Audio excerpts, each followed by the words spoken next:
একের মধ্যে দুটি মুখে জল আনা রেসিপি। দেখুন আমি কিভাবে কড়াই এবং কাঁচা ছোলার কলা করি। খুব তাড়াতাড়ির মধ্যে এর ভ্রূণ বার করার জন্য বা কল বার করার জন্য আমি ছোলা আর মুগ কড়াই রাতে ভিজিয়ে দিয়েছিলাম। সকালে উঠে একটা পাতলা ওড়না ছেঁড়া, এটা আমার পরিষ্কার ওড়না ছেঁড়া, এতে করে নিয়ে বেঁধে আর রোদে দিয়ে দিয়েছিলাম। দেখুন একদিনের মধ্যেই কলা বেরিয়ে যায়। দেখুন কত সুন্দর কলা বেরিয়েছে, একদম সুন্দর দেখতে হয়েছে, অনেক বড় বড়, আর এটার দারুণ পুষ্টিগুণ আছে।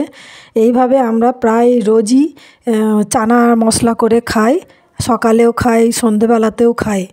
তারপরে কি দিয়ে এটা মশলা বানাই আমি সেটা দেখাচ্ছি। যারা কলা করতে ঠিক মতো পারেন না তাদেরকে বলছি। আর কিছুটা বাকি যেটা ছিল সেটা আমি একটু রোদে দিয়ে দিয়েছি। রোদে দিয়ে আবার এটা কিছুক্ষণ পরে তুলে আবার কাপড়ে বেঁধে রাখবো। শসা কুচি, পেঁয়াজ কুচি, ধনেপাতা কুচি, গাজর কুচি, কাঁচা লঙ্কা দুটো কুচি করে নিয়েছি, আদা কুচি, দুটো লেবু নিয়ে নিয়েছি, দুটো ফালি, এবার টমেটো, আর এটা হচ্ছে রসুন। রসুনটা মাস্ট দিতেই হবে, কারণ কাঁচা রসুনের গুণ অনেক বেশি। কাঁচা রসুন এমনি খাওয়া যায় না, আমরা এইগুলোর মধ্যে দিয়ে খাই। প্রথম একটু গন্ধ লাগে, কিন্তু তারপরে ঠিক অভ্যাস হয়ে যায়। কাঁচা পেঁয়াজ দিয়ে দিলাম। তারপরে এবার সব মশলাগুলো এক এক করে দিয়ে এটাকে এবার করে নিয়েছি। এবার 1 চামচ শুধু চাট মশলা দিয়ে দিলাম। আপনারা চাট মশলা দিতে পারেন, নাও পারেন, আপনারা শুধু ধনিয়া গুঁড়োও দিতে পারেন। আর বিট নুন দিয়ে দিয়েছি।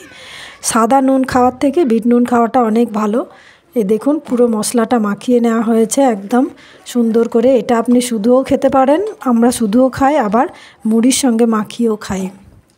এইভাবেই আমরা করি, চানা মশলার মতো করি, এটা করে খাই।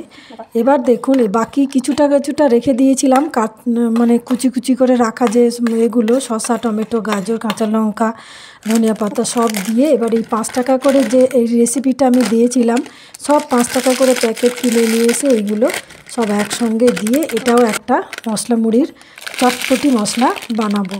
সব রকম একসঙ্গে দিয়ে দিলাম। এটা তো সবাই জানেন স্বাদগুলো কীরকম হয়, বেশ মুখরোচক হয়। আর সব রকম এতে দিয়ে চিপস, ঝুরি ভাজা, সেও ভাজা, তারপরে আলু চিপস, এইগুলোও সব দিয়ে দিলাম। সব রকম 5 টাকা করে অনেক কিছু এনেছি। এটা হচ্ছে মশলা মুড়ি, এটাও দিয়ে দিলাম। দিয়ে এটাকেও ভালো করে মাখিয়ে নেবো। আর ওই এগুলো শসা, টমেটো, গাজর ওগুলোও দিয়ে দিলাম ওর সঙ্গে। চাট মশলা একটু দিয়ে দিলাম, বিট নুন সামান্য করে দিলাম। এবার লেবুর রসও দিয়ে দিলাম। লেবুর রসটাও দিলে এর টেস্টটা আর একটু বেড়ে যায়। খুব সুন্দর করে এটা মাখানো হচ্ছে, দারুণ। আর এইগুলো দেখে যদি জিভে জল আসে তার জন্য কিন্তু আমি দায়ী নই। ধন্যবাদ সবাইকে আমার ভিডিওটি দেখার জন্য। সবাই ভালো থাকবেন, সুস্থ থাকবেন।